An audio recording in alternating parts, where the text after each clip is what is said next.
विलास अनंत मित्रता, सगळ्यांशी मैत्रीपूर्ण वागता आलं पाहिजे, कारण हा त्याचा परिणाम आहे. दादांची माझी त्याच्यात ज्ञानेश्वरीची पॅरल एका ओवीची चर्चा झाली होती. ते वाट कृपेची पुसतू, दिशाची स्नेहेची भरितू, जगात तळी अंतुरतू, जीव आपला.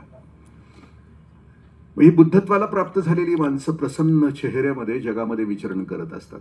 ते वाट कृपेची पुसतू, जगावर कृपा करत असतात की तुम्ही सुखी व्हा, तुम्ही सुखी व्हा. क्षुद्रतेपासून वर या. म्हणजे माऊली असं म्हणतात की पै पुंकिसाची एक किडे की न किड सिंचित. आम्ही पोवातल्या किड्याचा आनंद भोगतो, तर त्याप्रमाणे तुम्ही आनंद भोगून हे मानवी जीवन संपू नका, उन्नत व्हा. दिशाची स्नेहेची भरितू.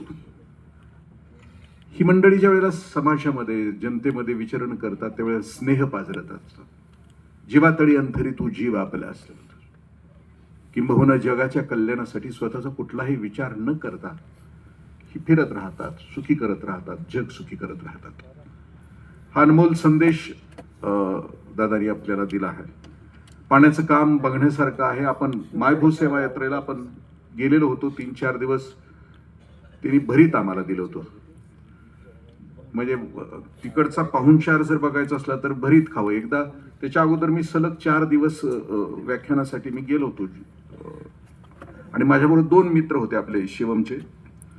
आणि ज्यांच्याकडे आमचं जेवण असायचं त्यांना माहीत नसायचं की मी बाबा भरीत खाल्ले का नाही खाल्ले. त्यामुळं 4 दिवस सलग भरीत होता आम्हाला, कारण पाहुणा इकडे गेला आणि शेवटचा दिवस परत यायचा होता. आणि आमचा तो माझ्याबरोबर जो तरुण दादा होता त्याच्या आईचा फोन आला आणि मी जेवत होतो.